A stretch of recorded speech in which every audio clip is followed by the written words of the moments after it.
I slip, I slide, I don't trip, I glide when I dip, I dive, when I dive deep. In the middle of her ocean, you know where to find me. When it's poetry in motion, she don't ever mind me. If I slip, I slide, I don't trip, I glide when I dip, I dive, when I dive deep. In the middle of her ocean, you know where to find me. When it's poetry in motion, she don't ever mind me. I'm a Mac, little baby, know it's a fact. Los Angeles in my lap, got belly still in the trap. I really be spitting bars, got in my rap. I'm hanging out with the stars, still can't relax, even in these foreign cars. I'm rolling around with the strap, when I hit it hard. A mission to make it clap, I need a round of applause, but I might settle for that. Had to break a couple laws, put my city on the map. You think you beat it up, but you didn't make a. Even if you made it, she ain't ever coming back. Play it like you couldn't call it, it's just something that you lack. Michael Jack, got Billie Jean talking bad behind your back. She can roll with me, it's a lucky day. Got a pound of tree and the gang, yeah. We had sax blending in. KBLA Talk 1580, welcoming into the space the fourth poet laureate for the city of Los Angeles. She's the daughter of Caribbean immigrants, and she's got her poetry collections, including Beg No Pardon, which was released in 2007. And she's the winner of the Perugia Press Prize, many other prizes as well. Tucson Festival of Books, Literary Award for Poetry, the Stephen Dunn Prize for Poetry, and fellowships from the city of LA, and much, much more. Lynne Thompson, welcome. Thank you so much. It's lovely to be with you. Well, it's lovely to have you on. And you're an interesting combination, right? You're a lawyer and a poet. That is correct. It seems like an odd combination. I mean, maybe because both my parents are poets and I grew up around a lot of poets. The ones I grew up around, I don't know if I could imagine. I can imagine them having legal minds, but not really taking the bar and doing all the things. Tell me about how those things coexist in you, your poetics and your legal mind. It is a rather interesting combination, and not a particularly common one, although I'm finding more and more people in professions like lawyering that want to go into poetry. For me, I always loved poetry as a child. My dad read me Langston Hughes and Sterling Brown, so I grew up with that and scribbled a lot before I went to law school. Once I went to law school, that all went away. And I went to law school, to be honest, because I wanted to be practical. My parents were eager for me to do something that would be concrete and financially rewarding. And it was. I no longer practice law, but I'm glad I had that experience. But at some point, I woke up and said, the thing that's wrong with your life is you're not writing poetry. And just decided to stop practicing law as a litigator. Went to work at UCLA in their labor and employee relations office. I was the director of that office for more than 20 years. And did that so that I could find more time to dedicate to poetry, and things took off from there. I found that was really where my passion was. Yeah, well, I mean, as I said, both my parents, lifelong poets. It's not the most lucrative profession. Like lots of people have heard. Definitely not. Actually, the daughter of two poets laureate. So I say, lifestyles of the poor and famous. How do you go from? I can hear my mom. Yeah, go ahead. I'm sorry. I was just going to say, I can hear my mom saying, "Is there any money in it? Because if there's not, why are you doing this?" Exactly, and for most folks, there isn't, right? Right. I mean, I don't know. My mom dropped out of college.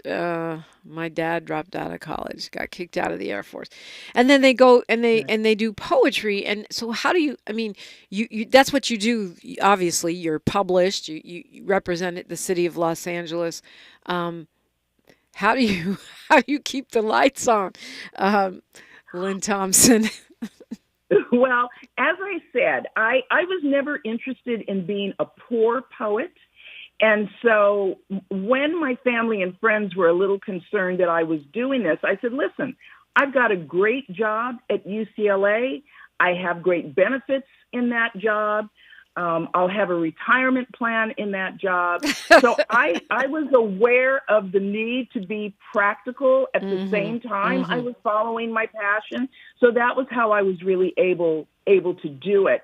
But so many poets, there are very, very few that only write poetry all day. Most, well, maybe not most, but many poets teach. Many work in a variety of professions because it's not a passion that will, as you say, keep the lights on. So you've got to figure some way to maneuver around it. Yeah.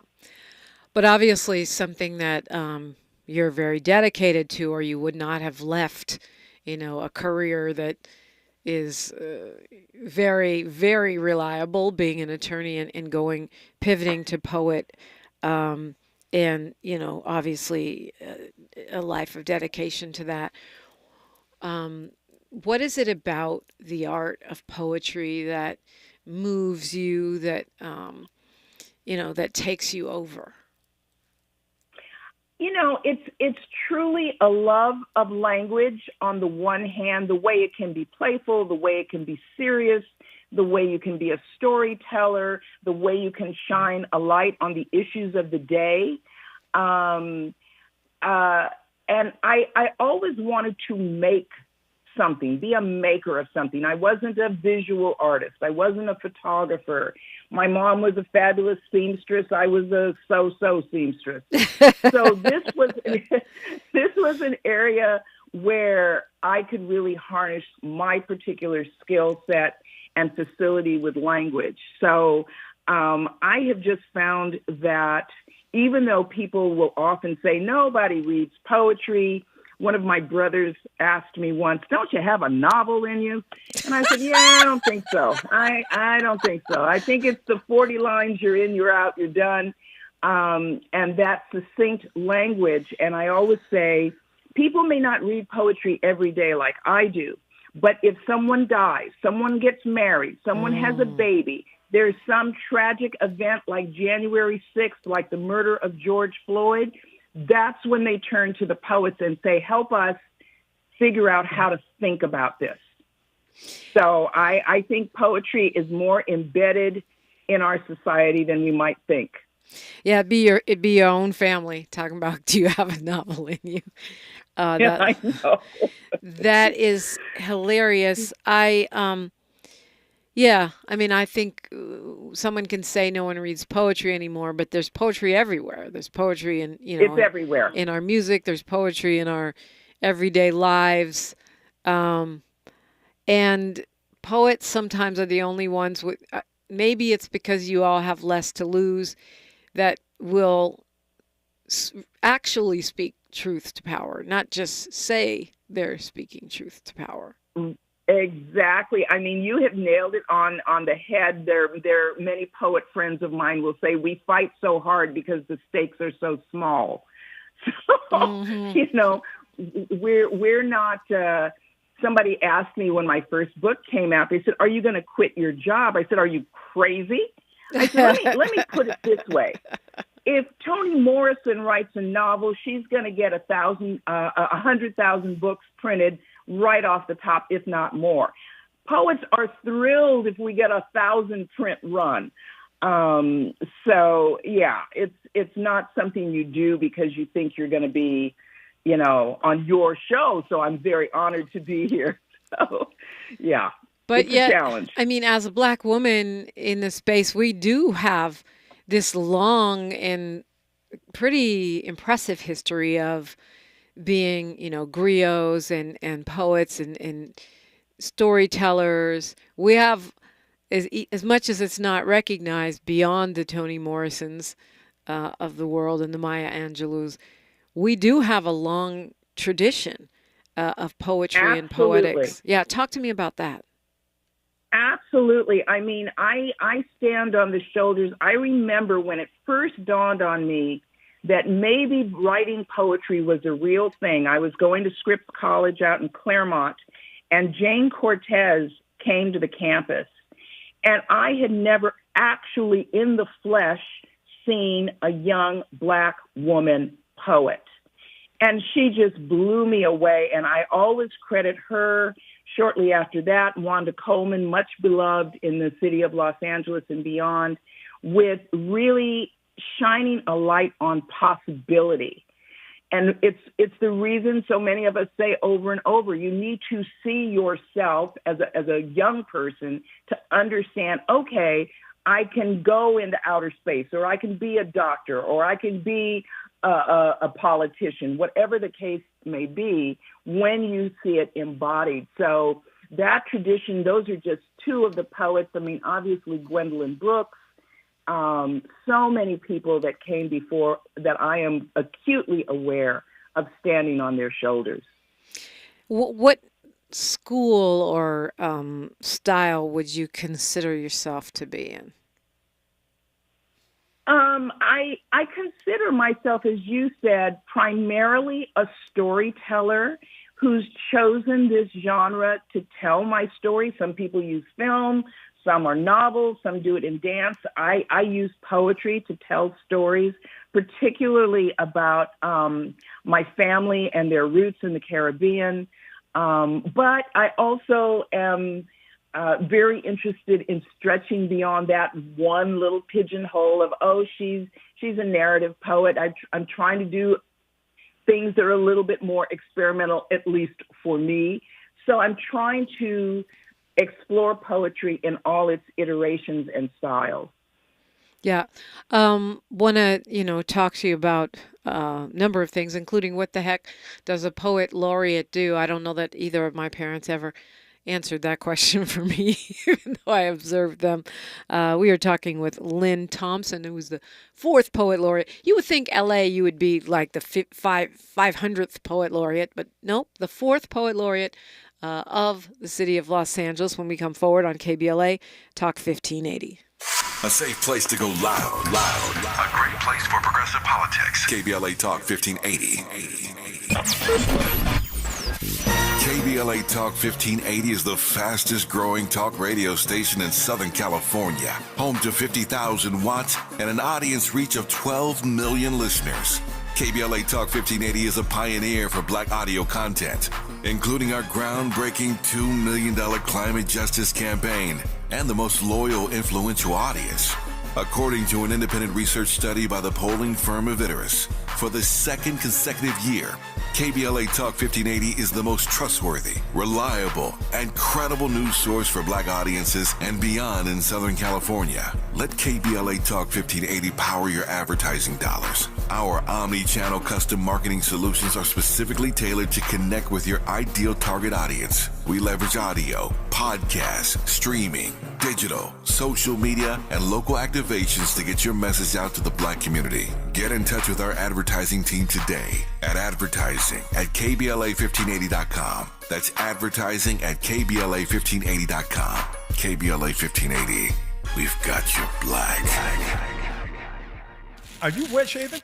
You'll get razor bumps. Nah, Pops, I'm good with Gillette Skin Guard. How long you been growing that beard Mama hates anyway? Since 77. I shaved and got ingrown so bad. That's why I use the Gillette Skin Guard razor, face scrub, shave gel, and moisturizer. So I don't have to worry about new razor bumps or shaving irritation. Gillette Skin Guard, huh? Your mama's gonna love this one. The best a man can get keeps getting better with Gillette Skin Guard. Buy now at a retailer near you. What's that sound? That's the sound of Downy Unstoppable scent beads going into your washing machine and giving your clothes freshness that lasts all day long. There it is again. It's like music to your ears, or more like music to your nose. That freshness is irresistible. Let's get a Downy Unstoppables bottle shake. And now a sniff solo. Nice. Get 6 times longer lasting freshness plus odor protection with Downy Unstoppables in-wash scent beads. Every day, millions face challenges that go unseen. Mental health issues affect not just individuals, but the relationships that matter most to them. Over 80% of those suffering with mental health conditions acknowledge the strain on their families. Parents grappling with depression or anxiety find even simple tasks overwhelming. At work, challenges can lead to communication breakdowns, jeopardizing careers and professional relationships. For those caring for loved ones, burnout is a stark reality. The weight of caregiving responsibilities can feel insurmountable. Children, too, feel this impact, often taking on more at home, sacrificing schoolwork and time with friends. But there's hope. Seeking support can change lives. This Mental Health Awareness Month, let's heal the relationships that matter most to us. It's okay to pray and get help.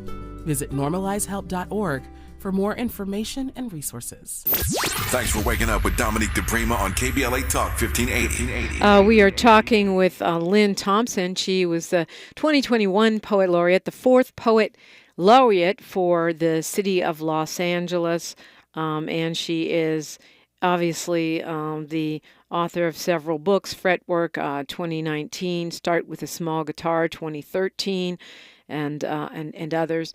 And I asked you, I told you my mom was Poet Laureate of San Francisco. My dad was Poet Laureate of the state of New Jersey, a job from which he was fired.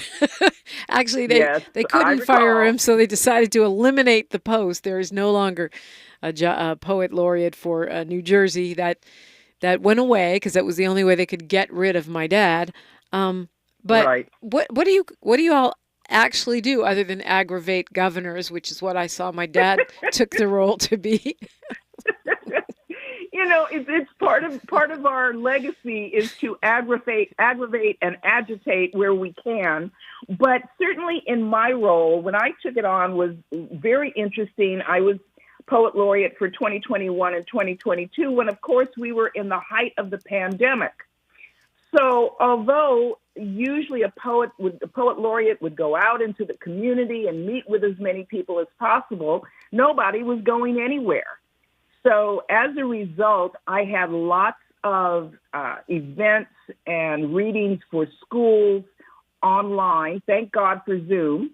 I don't know what we would have done if we hadn't had that. Yeah. And I developed a podcast in conjunction with the library, which almost every writer will tell you is one of the most important facilities in any city or town, where every week I would read a poem by another poet, frequently a Los Angeles or Southern California poet, but not exclusively. And I'd have my little 5 minutes, I would call it my 5-minute sorbet every week. If you wanted your shot of poetry, you knew you could tune in to the podcast. And it's actually still on the library website if anyone wants to go and find it. The program was called Poems on Air. So I did that and just tried to do as much as I could to bring poetry to as many parts of our community over Zoom primarily for a long time. And then into 2022, when we started to have the vaccine, we started to be able to get out a little bit more. So that was terrific. And the final big thing that I did that I'm the most proud of was I had an event at the LA Public Library downtown where approximately 125 LA poets came and gathered. 60 of them, not including myself, 60 of them read one poem. It was live streamed, and it was just so satisfying to see how happy the poets were to be back in community with each other, having not seen each other for several years. So I think all in all, it was a pretty good tenure for me, and I enjoyed it tremendously.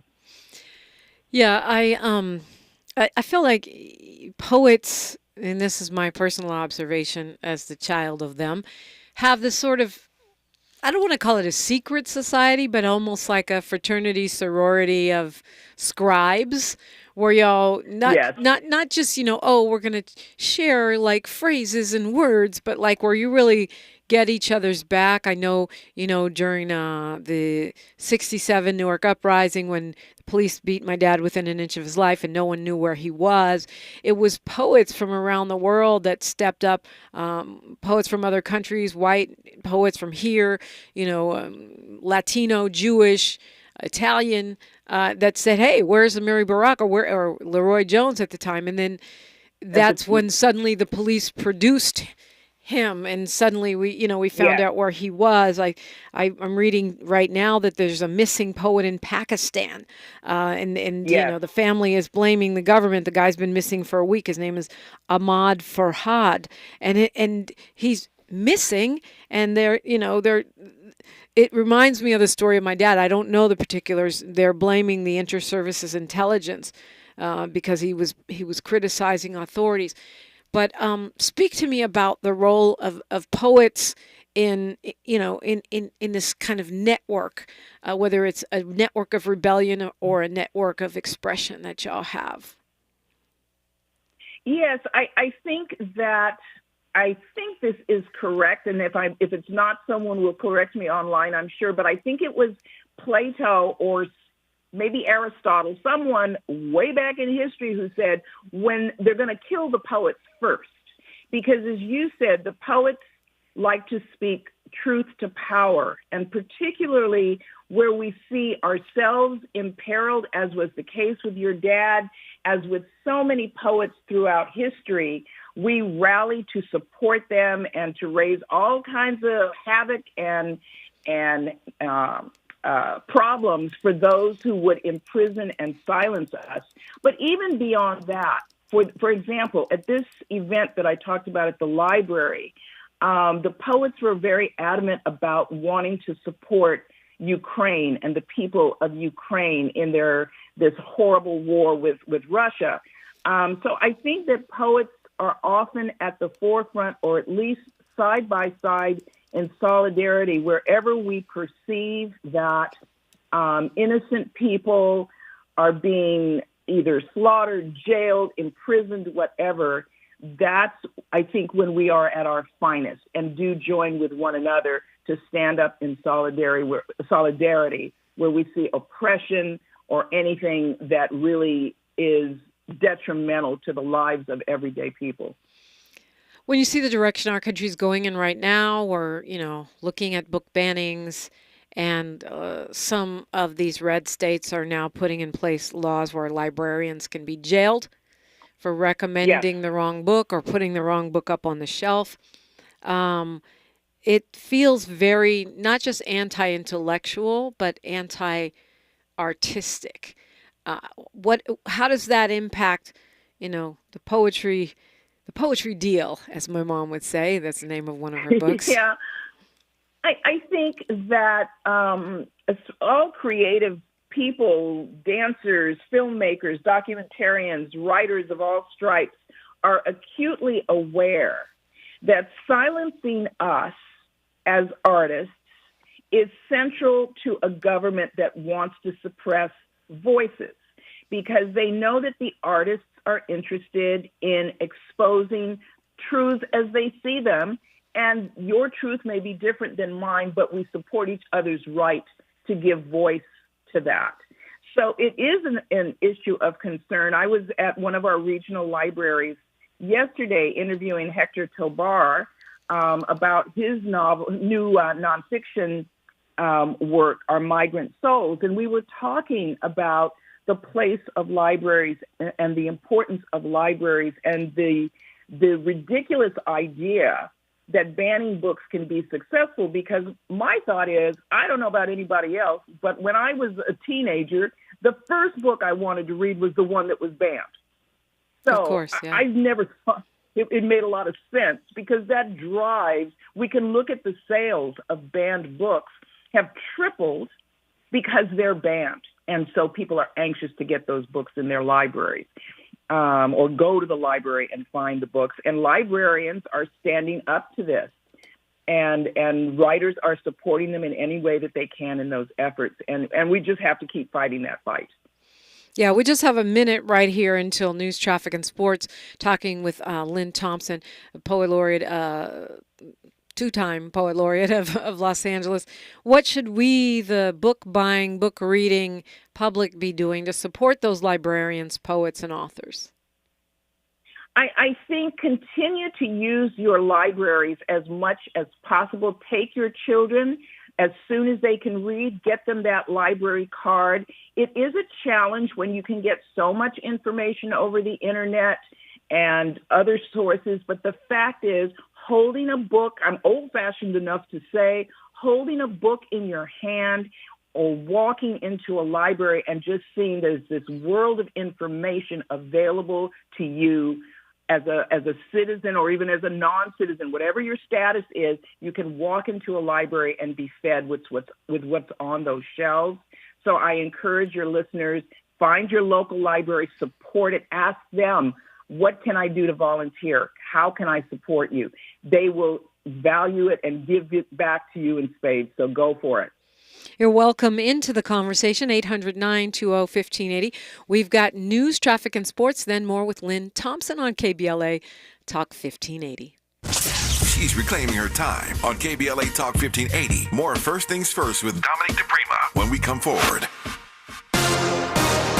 I'm Mike Moore. Here's the latest from the Black Information Network. The Louisiana House has passed a bill that would classify abortion pills as a controlled dangerous substance. The bill that was approved on Tuesday would make possession of the pills without a prescription a crime punishable by up to 5 years in prison. It's already illegal to prescribe the pills to terminate a pregnancy in Louisiana. The bill now goes to the state Senate. In Georgia, Fulton County District Attorney Fani Willis is the winner of her Democratic primary. The African-American DA is handling the election interference case against former President Donald Trump. The judge overseeing the Trump case, Scott McAfee, is also projected to win his race. Republican Congresswoman Marjorie Taylor Greene is also running for re-election but faced no GOP opposition in the primary. And that's the latest. I'm Mike Moore from your 24/7 news source, the Black Information Network and BINnews.com.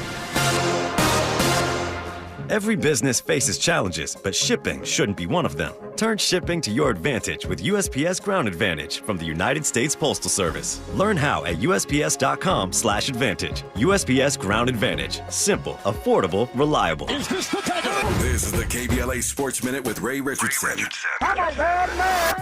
Congratulations to the LA Sparks. They got their first win of the new WNBA season. The Sparks beat the Washington Mystics by 2 at the Pyramid at Long Beach State. Guard Lexi Brown led the Sparks with 20 points. Forward Dereka Hamby had a double-double with 17 points and a game-high 18 rebounds. Both of LA's Major League Baseball teams lost last night. The Angels fall by 1 at Houston. The Dodgers lost at home by 4 to Arizona.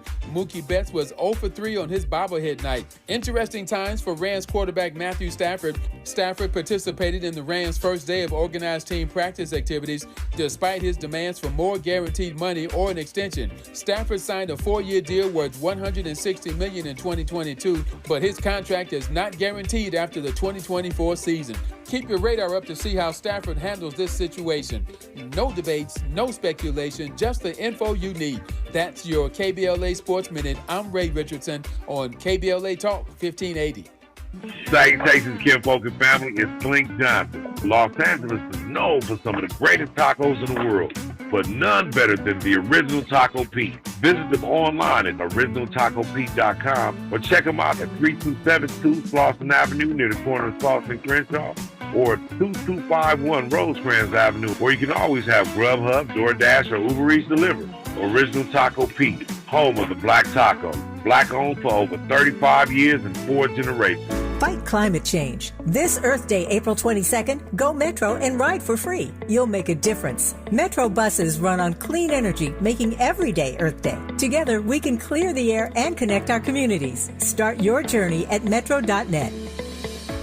Hi, I'm Henry Winkler. My eyes are very important to me. My eyes connect me with everything I love. I loved my late father-in-law dearly. He always lit up a room, but his vision dimmed with age. He had age-related macular degeneration, or AMD. And since partnering with Apellis, I've learned there's an advanced form of dry AMD called geographic atrophy, or GA. His struggle with vision loss made me want to help others know about GA's warning signs. For some, colors appear dull or washed out. For others, hazy or blurred vision make it hard to see details, like fine print on price tags. Many have trouble seeing in the dark, making driving at night difficult. GA gets worse over time and cannot be reversed. If you think you have GA, don't wait. Treatments are available. Ask a retina specialist about FDA-approved treatments for GA and go to GAWon'tWait.com. My friends swim no matter the season, but my moderate to severe plaque psoriasis can sometimes take me out of the moment. Now, thanks to Skyrizi and clear skin, count me in. With Skyrizi Risankizumab Riza, a prescription-only 150 milligram injection for adults who are candidates for systemic or phototherapy. 3 out of 4 people achieve 90% clear skin at 4 months. Don't use if allergic to Skyrizi. Serious allergic reactions and an increased risk of infections or a lower ability to fight them may occur. Before treatment, your doctor should check for infection and tuberculosis. Tell your doctor if you have an infection or symptoms such as fever, sweats, chills, muscle aches, or cough, or if you plan to or recently received a vaccine. Thanks to Skyrizi, there's nothing on my skin, and that means everything. Ask your doctor today about Skyrizi, the #1 dermatologist-prescribed biologic in psoriasis, and visit skyrizi.com or call 1-866-SKYRIZI to learn more. We're not for everybody, but we're for everybody. You're listening to KBLA Talk 1580. LynneThompson.us. That's where you can find more about our guest this hour. Lynne Thompson was the 4th Poet Laureate of the city of Los Angeles. And who are your favorites? Who are the poets that inspire and elevate you? Well, now you're really going to try to get me in trouble. Okay, top 3, top 5. Okay, so 3 that come immediately to mind are all friends, but all spectacular poets in their own right.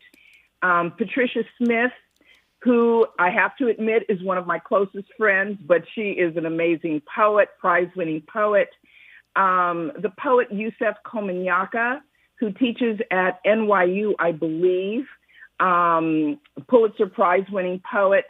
And also the poet Nikki Finney, who many years ago won the National Book Award and gave one of the most spectacular speeches I think anyone's ever heard about the fact that her ancestors were sitting in the room as she was receiving this award. It was so moving. I would encourage your listeners to look up that speech that she gave.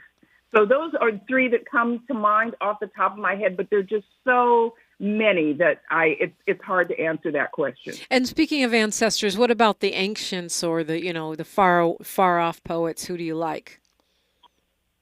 Oh, let's see. I think the first poet that made me say to myself as an adult, I'll have what he's having, was Pablo Neruda, the Chilean poet, who was problematic on some levels, but his poetry, I think, is indisputably fantastic. When I think of the ancestors, of course, Gwendolyn Brooks.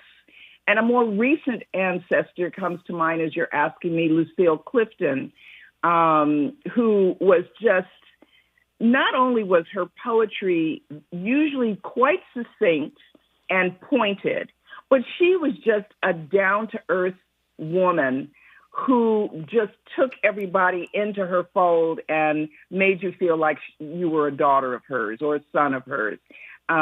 So yeah, of going back and thinking of people no longer with us, those 3 certainly pop to mind.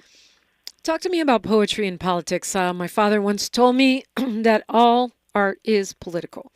And my interpretation of that is you might as well be intentional about what you're saying rather than just ending up being a tool of something that doesn't serve you. But I feel like, just as in any other art form, there are those that choose more abstract and less direct forms, and those who stand on the front lines in, sort of a Black arts movement or other similar kind of progressive force. How do you see poetry in politics?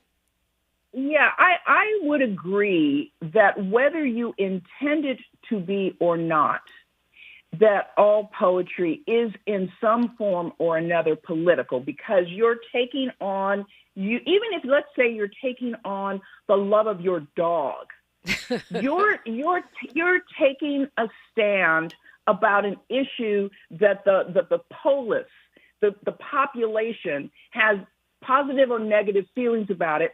And I say that because with this woman, I can't remember, Noemi, who killed her dog. Kristi Noem, yeah.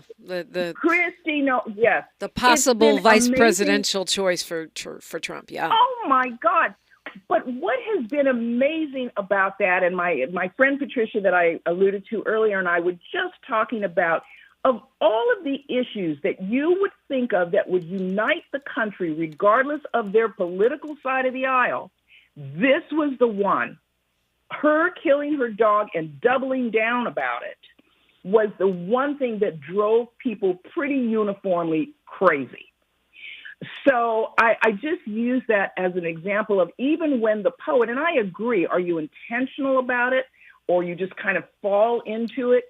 The fact is, we're all taking a stand about something that is politically weighty, some more important than others, obviously. But, and I would argue even the poets that perhaps aren't so much on the front line as you've described it, and are doing something more experimental, that experiment in and of itself, I think, is often making a statement. And the two poets that come to mind I want to give a shout out to are Doug Kearney and Tyamba Jess, who are both doing less than traditional things with their art. And that in and of itself, I think, makes a political statement. In the particular moment that we're in,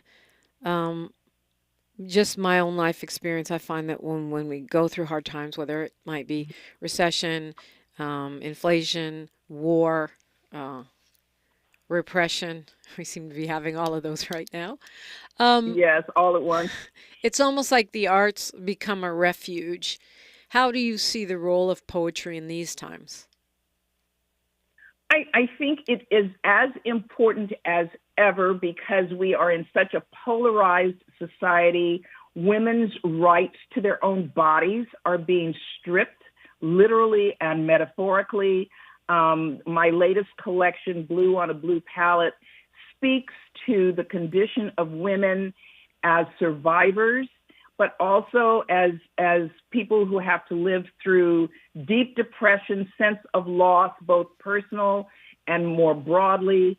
And I wanted to bring those issues to the fore as we are in a time. I was telling someone yesterday, I saw a young woman, and when I say young, maybe in her 30s, much younger than me, and a news reporter, and you could tell she was prepared, and there was a man she was interviewing in, I think, Arizona, and he was either on the city council or some position like that, and he said to her that really he thinks what needs to happen is to have the vote taken away from women.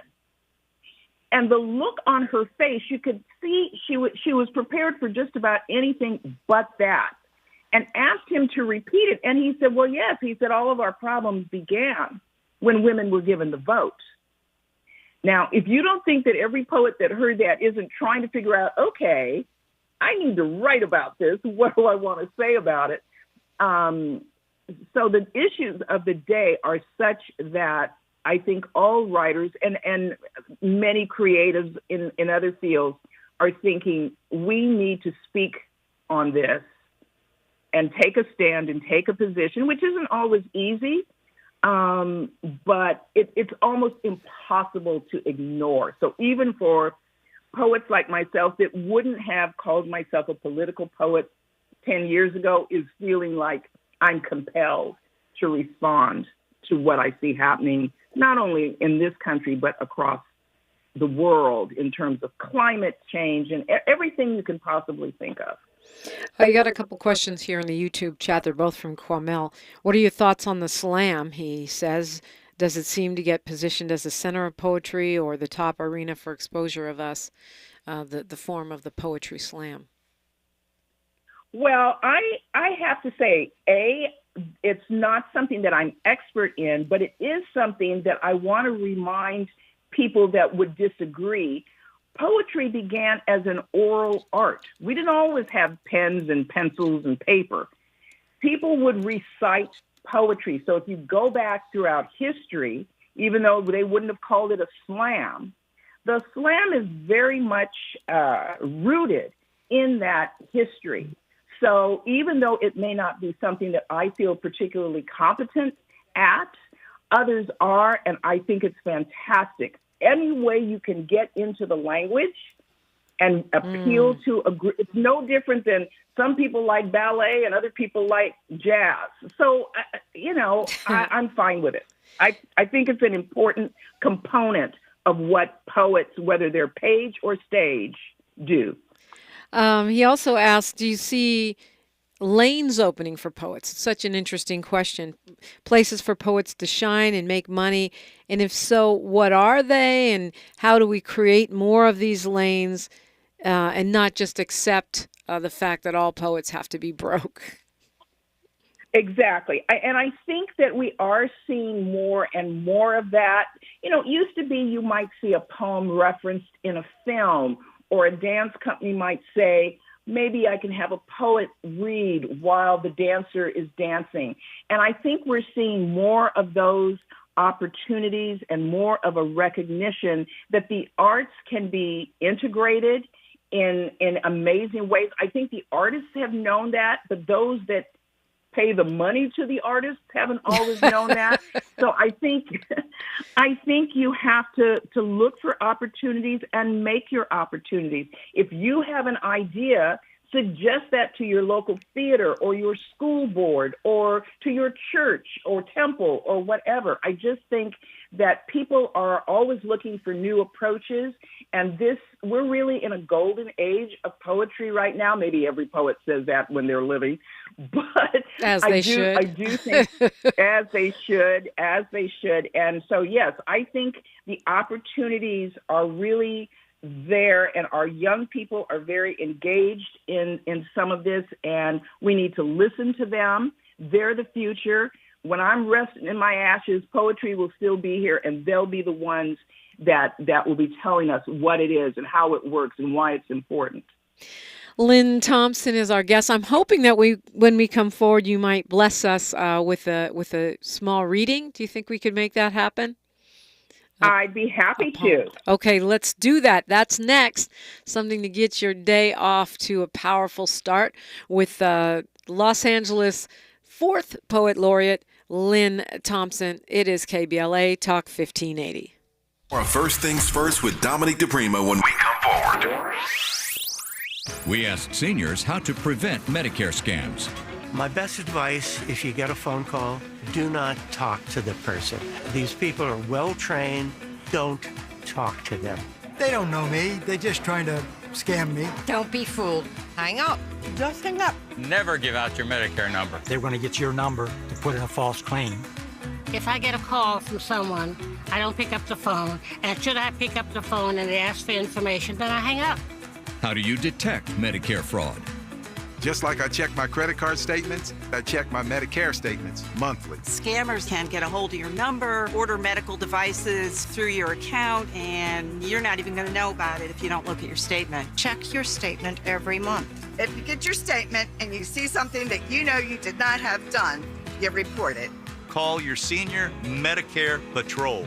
To report Medicare fraud, call the Senior Medicare Patrol at 855-613-7080. City of Los Angeles tenants and landlords participating in the Emergency Renters Assistance Program, beware of scammers. Notifications about your application will only come from the City of LA in emails ending in lacity.org. Protect yourself. Contact the LA Housing Department by email at lahd.erap@lacity.org or call 866-557-7368 to check communications you receive about the program. You can also verify your application status at housing.lacity.org. That's housing.lacity.org. We used to argue about whose turn it was to clean the gutters, but then I had leaf filter gutter protection installed. Wait, I told you Leaf Filter had free inspections and estimates and a lifetime guarantee. Meaning we never have to argue about whose turn it is to clean the gutters again. But I visited leaffilter.com/beacon first. No, I did. It doesn't matter who. Visit leaffilter.com/beacon to schedule your free gutter inspection and get up to 30% off today. See representative for warranty details. Promotion is 20% off plus a 10% senior or military discount. One discount per household. When you use Bounce dryer sheets and your clothes look amazing, it's the sheet. Less static in your life? Yeah, it's the sheet. Smelling fresher than ever? It's the sheet. Oh, so soft fabric? Ooh la la. It's the sheet. Less wrinkles on your clothes? You know it's the sheet. Bounce dryer sheets. More freshness, more softness. Less static, less wrinkles. It's the sheet. The possibility of lung cancer can be pretty scary, especially if you're one of approximately 8 million current or former smokers at high risk. That's why SaveByTheScan.org wants you to know that now there's a breakthrough low-dose CT scan that can detect lung cancer early, and it only takes 60 seconds. You stop smoking, now start screening. For an easy quiz to see if you're eligible, visit SaveByTheScan.org. It could save your life. SaveByTheScan.org is brought to you by the American Lung Association's Lung Force Initiative and the Ad Council. KBLA Talk 1580. We've got a lot to talk about. KBLA Talk 1580, connecting you with services and solutions. Stay Housed LA has the resources you need to know your rights and the legal support to back them up. The COVID-19 pandemic has cost people their jobs and livelihoods. This has left an estimated 1/3 of households not being able to make rent and facing losing their homes. This is a fear no one in our community should have to face. You have rights, though, and Stay Housed LA is here to help. Stay Housed LA is a partnership between the County of Los Angeles, the City of Los Angeles, and local community and legal service providers. Together, they provide tenants with the information and support needed to exercise their rights so they can remain safely in their homes. Find out more about your rights by participating in a virtual tenant workshop. Get the legal assistance you need. Find additional resources in Los Angeles County and the City of Los Angeles. Stay connected to Stay Housed LA County for updates. This and more at stayhousedla.org. Stay connected to Stay Housed LA for updates. This and more at stayhousedla.org. That's stayhousedla.org. Or call their hotline at 213-694-0040. We've got your black with a community call to action from KBLA Talk 1580. Make a move into a home of your own. With City National Bank's Ladder Up Home Loan Grant, you could receive up to $20,000 that you never need to pay back. Use it toward your down payment, save on closing costs, or to buy down your mortgage rate. Find out more at cnb.com/ladderuphome. City National, here for every stage of the journey. Property must be in a qualifying market in California, New York, or New Jersey. Additional terms and conditions apply. Not all applicants will qualify. Terms are subject to change without notice. City National Bank is an equal housing lender. Member FDIC. NMLS number 536994. The conversation continues right now with Dominique DiPrima on First Things First. Yes, it's a wild week around here. James Farr joins us tomorrow. Jaguar Wright joins us tomorrow in the final hour. We also, Friday, we'll have Sherry Bell in the studio, and of course Friedman Fridays. A lot to talk about, a lot to do. And if you've missed some of our recent conversations, Ray Grady was stirring the pot. Judge Mabling has been in the building. Tariq Nasheed was on yesterday. Cecily Myart Cruz and Max Arias. All of those are available for free wherever you get your podcasts, on the KBLA app, or right on YouTube, where we are streaming at this moment. Talking with Poet Laureate Lynne Thompson. Blue on a Blue Pallett is her latest. Where can we find that if we want to buy your book? Support poets. Poets need love too. Where do we buy your book? We do. I think local bookstores are starting to stock it, but certainly Amazon.com. myfavoritebookshop.org, as well as the publisher's website, which is BOAEditions, one word, .org. Okay, and now we will be hearing a recitation from the 4th Poet Laureate of the city of Los Angeles, Lynne Thompson. Thank you so much. You know, we talked a little bit about ancestors, and the month of June is upon us, so I chose this one to share with your listeners. Our ancestors, enslaved once, said Juneteenth would never be. Oh, say, can you see? But then they said, my name is George, died with your knee on my neck. My name is Brianna, shot while asleep in my bed. My name is 9 worshipers at Emmanuel AME Church, and my name is quite young, like Trayvon, like Tamir. They said, my name is Homer Plessy and Lloyd Gaines. My name is Diane Nash and Merle Evers. They said, my name is Tulsa and Rosewood and Devil's Punch Bowl Natchez, is strange fruit and eyes turned toward Canada. My name is Taste of Gullah, of filet gumbo, is scar and rice seeds, is families torn, and may I have permission? And they also said, my name has never been nigger gal or boy. My name is Henrietta Marie, alarm, rattler, and bones and bolts waiting to be found at the bottom of the sea. My name is Angola. My name is Senegambia.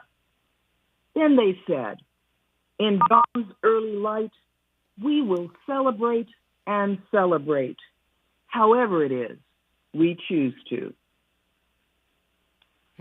Thank you for that. It's much appreciated.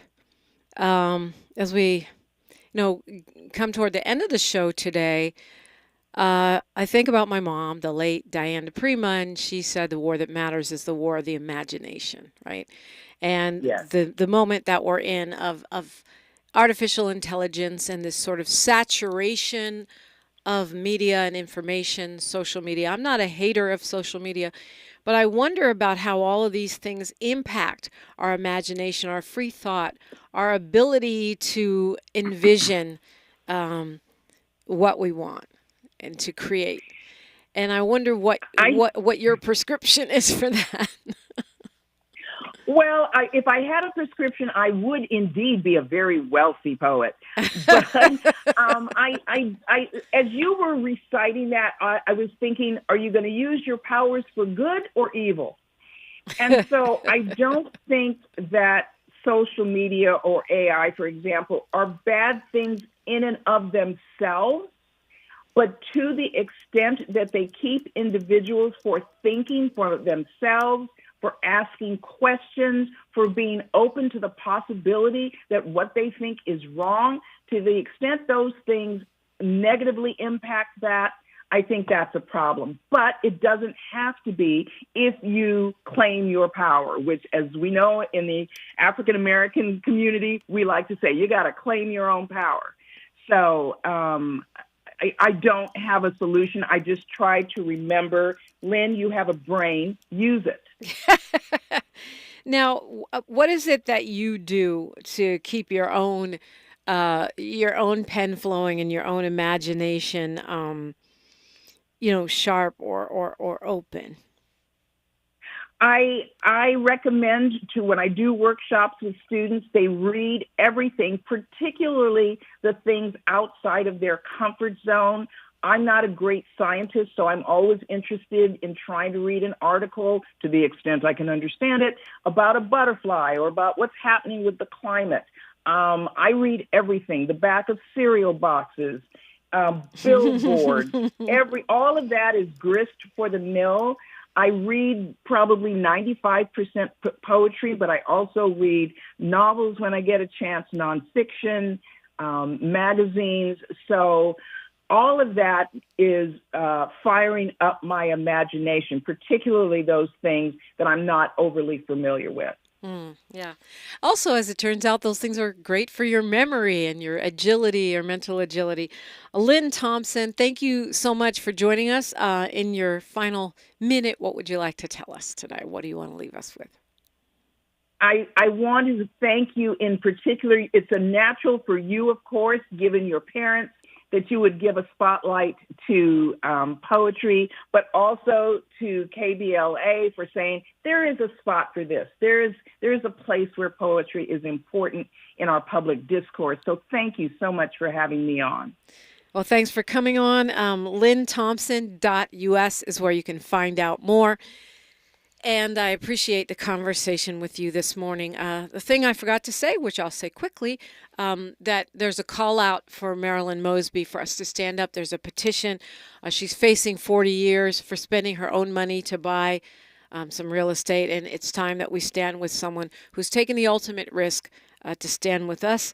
We got a lot more to talk about. We'll get to it tomorrow. Tavis Smiley is up next. And I will leave you with a quote from my mom, the poet Diane DiPrima. She says, "The ultimate famine is the starvation of the imagination." I will see you on all the social media. I'll see you on Facebook, Instagram, and Twitter. I'm there at DiPrima Radio. We are there at KBLA 1580. Look forward to keeping the conversation going offline. And, of course, Tavis Smiley is up next. I'm Dominique DiPrima. History is now, and we are making it together. Until tomorrow, one love. KBLA 1580 Santa Monica. By up to 5 years in prison, it's already illegal to prescribe the pills to terminate a pregnancy in Louisiana.